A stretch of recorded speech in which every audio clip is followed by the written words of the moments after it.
মানে আসার সময় মাছ কিনে নিয়ে এসেছিলাম, এবার মাছগুলো ধুয়ে আবার ফ্রিজে রেখেছিলাম। আশা করি এই মাছটা বেশিরভাগ জনেরই প্রিয়। আমাদের ওগুলোই তুলে নিয়ে যাচ্ছি, বাদ বাকি ফেলে রাখছি। এই দেখো রক সল্ট পাওয়া যায়, এগুলো 8 টাকা না 10 টাকা প্যাকেট নেয়। ব্লু কালারের একটা ওষুধ, ওটা একদম নেবে না। এগুলোর কিন্তু অরিজিনালও পাওয়া যায়, ডুপ্লিকেটও পাওয়া যায়। কাঁচ তো পুরো পরিষ্কার হয়েই গেছে। ওগুলো নিয়ে আগে নিয়ে আয়। ঠিক আছে, নিয়ে আসছি। আজকে আমার সিমেন্ট গ্লাস ট্যাঙ্ক ক্লিন করব, তার সাথেও অন্যান্য কাজও করব।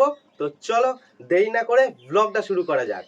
উত্তেজনা ভরা দিন, সবার সাথে ভাগ করে মেসেজ দিল মোবাইল, জীবন চলছে রঙিন পথে।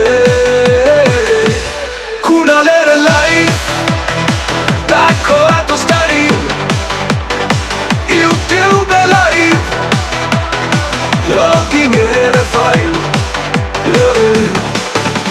আমার এই গ্লাস ট্যাঙ্কটা অনেকদিন বাদে ক্লিন করছি। সেই কালী পুজোর আগে একবার ক্লিন করেছিলাম। জলটা পরিষ্কার আছে, কিন্তু কাঁচের গায়ে অনেক শ্যাওলা হয়ে গেছে। আর এরকম সময় জলটা ক্লিন করা ভালো। আবার ঠান্ডা যখন পড়বে একদম জোর কদমে, তখন আবার পরিষ্কার করব। মোটামুটি ডিসেম্বরের পরে পরে পরিষ্কার করলেও হবে। প্রথমে আমার ট্যাঙ্কের অবস্থাটা একটু দেখাই। প্রথমেই দেখো যে কাঁচের কি অবস্থাটা হয়েছে, পুরো স্টেইন পড়ে গেছে। আচ্ছা, তোমরা কিন্তু এই স্টেনগুলো শক্ত কিছু দিয়ে এমনভাবে ঘষো না যাতে কাঁচে দাগ পড়ে যায়। এগুলো কিন্তু সহজে উঠতে চায় না, যদি পদ্ধতি না জানো তুলতে পারবে না। আর কাঁচের গায়ে তো আশা করি বুঝতে পারছো কি না, আমি বুঝতে পারছি না। তো এই কাঁচের ওপর নোংরা পড়ে গেছে, তো এইখানে অনেক শ্যাওলা পড়ে গেছে। তো এই শ্যাওলাগুলো আমাকে পরিষ্কার করতে হবে।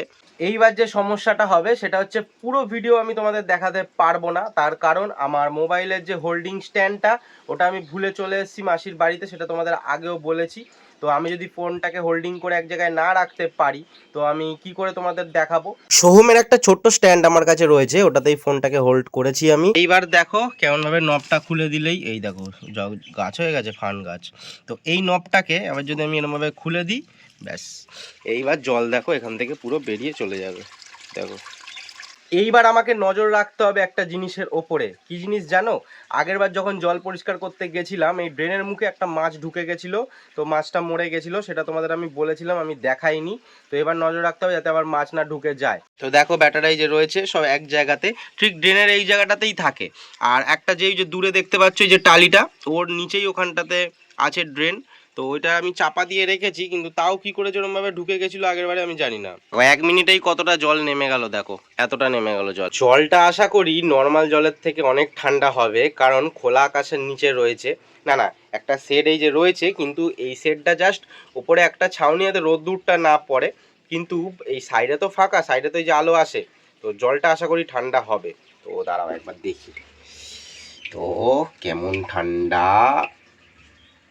ও হেভি ঠান্ডা আছে জল। এই ঝুলঝাড়ুটা প্রত্যেকবার ক্লিন করার সময় আমার কাজে আসে।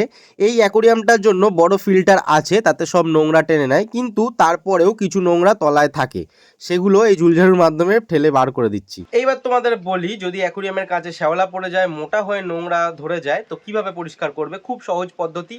পুরনো এটিএম কার্ড নেবে। অনেক এটিএম কার্ড তো পুরনো বাড়িতে থাকে, এক্সপায়ার হয়ে গেছে এরকম এটিএম কার্ড, যেগুলো কাজে লাগে না। ওই এটিএম কার্ড দিয়ে নর্মাল এরম করে কাঁচের গায়ে টানবে, দেখবে সব নোংরা চলে যাবে। তারপর হাত দিয়ে একটুখানি পরিষ্কার করে নেবে, একদম পরিষ্কার হয়ে যাবে। এইবার দেখো আগে এরকম ছিল, এখন এরকম হয়ে গেল। আশা করি বুঝতে পারছো। তো এইবার আসি, কাঁচ তো পুরো পরিষ্কার হয়েই গেছে। তো জলটাও দেখতে পাচ্ছ একদম পুরো পরিষ্কার হয়ে গেছে। একটু কাছে যেতে চাই, এই দেখো দেখছো যে এই নোংরাগুলো রয়েছে, এই নোংরা কিছুটা কিছুটা থাকুক, এগুলো ফিল্টারে তো টেনে নেবেই, যেগুলো যেগুলো থাকবে।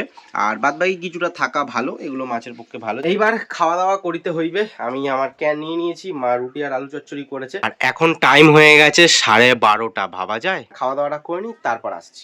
1 hour later. আবার চলে আসলাম 1 ঘন্টা বাদে স্নান সেরে। এখন যাচ্ছি মাকে আনতে। আজকে জেঠিমা যায়নি স্কুলে, সেই জন্য মা একা একা আসবে। আমাকে ফোন করে বললো তুই একটুখানি আয়, আমাকে নিয়ে যা। বললাম ঠিক আছে দাঁড়াও আসছি। দেখো মাকে নিয়ে চলে এসেছি। কি তুলিনি?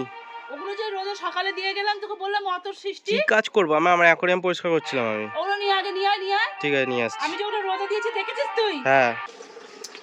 তো তখন মাকে যখন স্কুলে ছেড়ে দিয়ে আসলাম, তখন যাওয়ার সময় মানে আসার সময় মাছ কিনে নিয়ে এসেছিলাম, এবার মাছগুলো ধুয়ে আবার ফ্রিজে রেখেছিলাম। এবার মা বলছে আজকে রাত্রিবেলাতেই মাছের ঝোল করে রাখবে।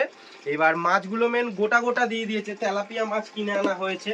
এবার আমি ওই শুদ্ধই সব আঁশ ধুয়ে রেখেছি, কিন্তু এবার যেহেতু এত বড় বড় মাছ আমাদের কেউ খায় না, ঠিক আছে, আমারও ভালো লাগে না, আর মা তো অল্প একটু খায়, বেশি খায় না, আর বাবা তো ছেড়েই দাও, সেই জন্য 2 পিস করে মাছগুলো করতে হবে। মা বলছে এখনই আমি করে রাখবো, আমি ফ্রিজে ঢুকিয়ে দিয়েছিলাম।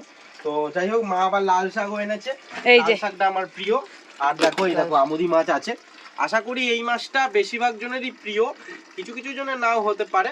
যাদের বাড়িতে অ্যাকুরিয়াম আছে তাদের একটা কথা বলে রাখি, তাদের এই শীতকালটাতে খুবই অসুবিধা, মানে তোমাদের একটা চ্যালেঞ্জিং ব্যাপার থাকবে এই শীতকালটা, কারণ শীতকালে মাছের অনেক রকম রোগ হয়, মাছের অনেক রকম অসুখ হয়।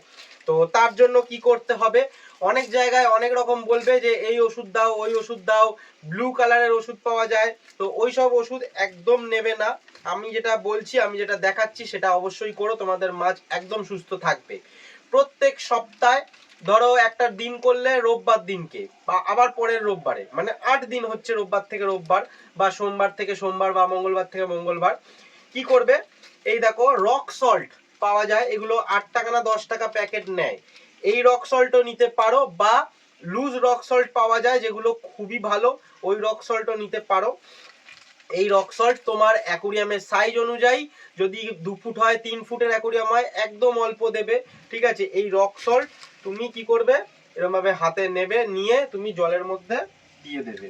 ব্লু কালারের বলবে অ্যাকুরিয়ামের দোকানে গেলেও, পাড়ার কোনো অ্যাকুরিয়ামের দোকানে গেলে ব্লু কালারের একটা ওষুধ, ওটা একদম নেবে না, মিথাইল ব্লু না কি সব পাওয়া যায়, ওইসব একদম নেবে না।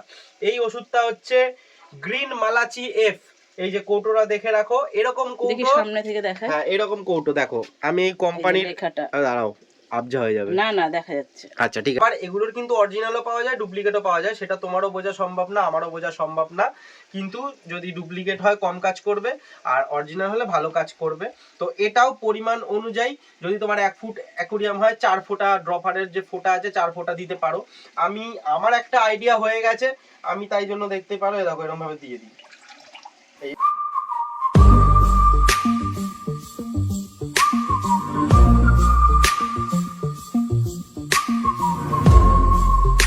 তো এইবার দেখো, খালি লাইনটা দেখো, এগুলো কিন্তু তোলা সোয়েটার, বাড়ি পরার সোয়েটার না। আমার বাবার, মায়ের, বাবার বেশি না, আমার আর মায়ের।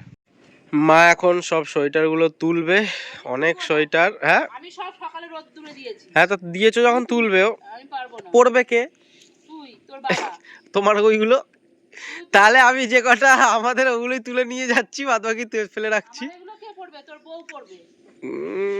যাও তো, তোলো তোলো তোলো তোলো তোলো। সব সোয়েটারগুলো রোদে দেওয়া হয়নি, আর ওগুলো বের করে দিবি। ঠিক আছে, এত রয়েছে এখনো বলছে সব বার করা হয়নি, দেখো না দিয়ে রাখলে কখন মানে কোনটা দরকার সত্যি। পড়ে। আজকের গল্প এখানেই শেষ করলাম, কালকে আবার একটা নতুন গল্প নিয়ে তোমাদের সামনে হাজির হয়ে যাব, আশা করি তোমরা সেই ভালোবাসাটা দেবে।